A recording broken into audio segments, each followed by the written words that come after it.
First நம்ம என்ன பண்ண போகிறோம்னா கோட் பிளாக்ஸ் ஐடின்னு சொல்லிட்டு ஒரு ஐடியை டவுன்லோட் பண்ண போகிறோம். எதுக்குன்னா இந்த ஐடி வந்து சி ப்ரோக்ராமிங் யூஸ் பண்ணுறதுக்கு ரொம்பவே ஹெல்ப்ஃபுல்லாக இருக்கும். நீங்கள் கேட்பீங்க, ஏன்டா டர்போ சியில் பண்ணலாமே, எதுக்கு இந்த கோட் பிளாக்ஸில் பண்ணுறதுன்னு நீங்கள் கேட்பீங்க. எதுக்குன்னா இந்த கோட் பிளாக்ஸ் வந்து நிறைய new functions and new feature of சியை வந்து சப்போர்ட் பண்ணும். ஆனால் டர்போ சி வந்து பழைய சி ப்ரோக்ராமிங் தான் சப்போர்ட் பண்ணும். ஸோ இந்த நியூ ஃபீச்சர்ஸ் எல்லாம் கிடைக்காது. சரி, இதை எப்படி நீங்கள் டவுன்லோட் பண்ணுறதுன்னு கேட்பீங்க. இதுக்கு வந்து நீங்கள் வேறு ஒன்றுமே பண்ண வேணாங்க. நீங்கள் என்ன பண்ணுறீங்கன்னா உங்களோட க்ரோம் இல்லைனா ஏதாவது ஒரு ப்ரௌசருக்குள்ளே போய்க்கோங்க. ஓகே, நான் வந்து க்ரோம் ப்ரௌசருக்குள்ளே போகிறேன். ப்ரௌசருக்குள்ளே போயிட்டு அங்கே நான் என்ன கூகுள் சர்ச் பண்ணுறேன்னா கோட் பிளாக் சோர்ஸ் ஃபோர்ஸ்ன்னு சொல்லிட்டு டைப் பண்ணுறேன். டைப் பண்ணிக்கிட்டே நான் வந்து என்டர் கொடுக்குறேன். என்டர் கொடுத்துட்டேன்னா எனக்கு வந்து ஒரு கூகுள் பேஜ் வரும். அந்த கூகுள் பேஜில் வந்து நான் என்ன பண்ணுறேன், ஃபஸ்ட் லிங்க் இருக்குது பார்த்தீங்களா, அந்த ஃபஸ்ட் லிங்க்கை நான் டேப் பண்ணிக்கிறேன். அந்த ஃபஸ்ட் லிங்க்கை டேப் பண்ணிட்டேன்னா எனக்கு என்ன ஆகும்னா ஒரு சோர்ஸ் ஃபோர்ஸோட அஃபிஷியல் வெப்சைட் ஓப்பன் ஆகும்.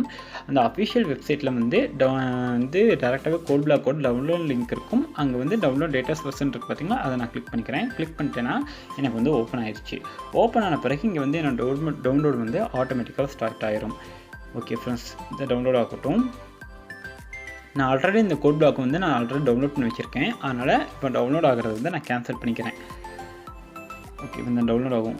ஓகே, இந்த டவுன்லோட் ஆகிறத நான் கேன்சல் பண்ணிக்கிறேன். கேன்சல் பண்ணிவிட்டு என்னோடய டவுன்லோட்ஸ் ஃபோல்டருக்குள்ளே நான் போய்க்கிறேன். என்னோடய டவுன்லோட் ஃபோல்டர்ஸ்குள்ளே போன பிறகு நான் என்ன பண்ணுறேன்னா அந்த கோட் பிளாக்கை வந்து நான் வந்து டபுள் டேப் பண்ணி ஓப்பன் பண்ணிக்கிறேன். இதோட இன்ஸ்டாலேஷனில் வெறும் நார்மல் இன்ஸ்டாலேஷன் தான். ஆனால் இது இன்ஸ்டால் ஆகிறதுக்கு கொஞ்சம் டைம் எடுக்கும். நீங்கள் வந்து கொஞ்சம் வெயிட் பண்ணிக்கோங்க. ஓகே, நான் வந்து என்னோடய கோட் பிளாக்கை வந்து ஓப்பன் பண்ணிக்கிட்டேன். இங்கே வந்து நீங்கள் நெக்ஸ்ட்னு கொடுத்துட்டு கடைசியில் வந்து நீங்கள் ஃபினிஷ்னு கொடுத்தாலே போதும். அது வந்து ஆட்டோமேட்டிக்காக இன்ஸ்டால் ஆயிரும். ஓகே ஃப்ரெண்ட்ஸ், நான் வந்து அதை ஓப்பன் பண்ணிகிட்ருக்கேன். ஓப்பன் ஆன பிறகு நீங்கள் என்ன பண்ணிக்கலாம்னா அதை வந்து நீங்கள் டபுள் டேப் பண்ணி அந்த கோட் பிளாக்கோட ஐக்கான் வந்து உங்களுக்கு டெஸ்க்டாப்லேயும் வந்துடும். அதுக்கடுத்து நீங்கள் அதை டபுள் டேப் பண்ணிக்கோங்க. டபுள் டேப் பண்ணிங்கன்னா அந்த ஐடியோட ஒரு லோகோ வந்து ஒரு 10 மினிட்ஸ் கிட்ட நிற்கும்.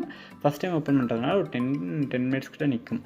சரி ஃப்ரெண்ட்ஸ், அது ஓப்பன் ஆயிடுச்சு. ஓப்பன் ஆன பிறகு உங்களுக்கு வந்து இப்படி தாங்க இருக்கும். இந்த இடத்துல நீங்கள் என்ன பண்ணணும்னா இங்கே கிரியேட் அ நியூ ப்ராஜெக்ட்னு சொல்லிட்டு இருக்குது பார்த்தீங்களா, அந்த கிரியேட் அ நியூ ப்ராஜெக்ட்னு நீங்கள் செலக்ட் பண்ணிக்கணும்.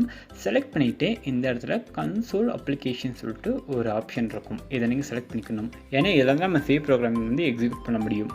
ஓகே, இங்கே வந்து நான் கோன் கொடுத்துக்கிட்டேன். கோன் கொடுத்த பிறகு இந்த இடத்துல வந்து நார்மல் ஒரு செக் பாக்ஸ் இருக்குது. அதை பண்ணிட்டு இங்கே வந்து நெக்ஸ்ட் கொடுத்துக்கிட்டேன். நெக்ஸ்ட் கொடுத்த பிறகு என்ன கேட்குதுன்னா எனக்கு வந்து C++ ப்ரோக்ராமிங்னு கேட்குது. நான் வந்து சிஏ கொடுத்துட்டு நெக்ஸ்ட் கொடுத்துக்கிட்டேன். அதுக்கடுத்து உங்கள் ப்ராஜெக்ட் டைட்டில் கேட்குது. நான் வந்து சும்மா டெஸ்ட்டுன்னு சொல்லிட்டு ஒரு ப்ராஜெக்ட் டைட்டில் நேம் வந்து நான் கொடுத்துக்கிறேன். ஓகே, கொடுத்துட்டு அதுக்கடுத்து கீழே இருக்கிற வந்து உங்கள் இந்த ப்ரோக்ராம் வந்து எந்த ஃபோல்டரில் சேவ் ஆகணும்னு கேட்குது. நான் வந்து ஆல்ரெடி ஃபோல்டர் க்ரியேட் பண்ணிட்டேன். இருந்தாலும் உங்களுக்கு நியூ ஃபோல்டர் வேணால் க்ரியேட் பண்ணிக்கோங்க. நான் வந்து ஹலோ வேர்ல்டுன்னு சொல்லிட்டு ஒரு ஃபோல்டர் க்ரியேட் பண்ணிட்டு அதுலேயே நான் வந்து சேவ் பண்ணிக்கிட்டேன். ஓகே ஃப்ரெண்ட்ஸ், நீங்கள் சேவ் ஆன பிறகு நீங்கள் வந்து நெக்ஸ்ட்னு கொடுத்துட்டு அதுக்கடுத்து ஃபினிஷிங் கொடுத்துக்கோங்க. ஃபினிஷிங் கொடுத்தீங்கன்னா இப்போ எதாவது உங்களுக்கு ஒரு பிளாங்க் ஸ்க்ரீன் வரும்.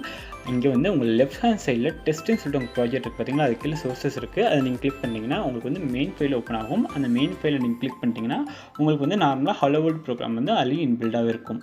ஓகே ஃப்ரெண்ட்ஸ், இதுதான் இந்த கோட் பிளாக் ஐடியை யூஸ் பண்ணுறதுக்கான ப்ரொசீஜர். இதுக்கடுத்து நீங்கள் என்ன பண்ணணும்னா இங்கே உங்கள் ப்ரோக்ராம் எல்லாம் நீங்கள் டைப் பண்ணிக்கிட்டு நீங்கள் வந்து மேலே பில்டுன்னு ஒரு ஆப்ஷன் இருக்கும். அதை நீங்கள் கிளிக் பண்ணிக்கலாம். நான் வந்து என்ன பண்ணுறேன்னா இங்கே வந்து வெல்கம் டு லேர்ன் வித் மாதிரின்னு சொல்லிட்டு டைப் பண்ணிக்கிட்டு மேலே பில்டுன்னு சொல்லிட்டு ஒரு ஆப்ஷன் இருக்குல்ல, அந்த பில்டுன்ற ஆப்ஷனை நான் டேப் பண்ணிக்கிட்டு அதில் வந்து ஃபஸ்ட்டு நீங்கள் ப்ரோக்ராமை பில்ட் பண்ணணும். அடுத்து தான் நீங்கள் ரன் பண்ணணும். ஓகேவா, நான் வந்து ஃபஸ்ட்டு இந்த ப்ரோக்ராம் வந்து பில்ட் பண்ணுறேன். ஓகே, எனக்கு வந்து பில்ட் ஆயிடுச்சு. அதுக்கடுத்து இந்த ப்ரோக்ராம் வந்து நான் ரன் பண்ணுறேன்.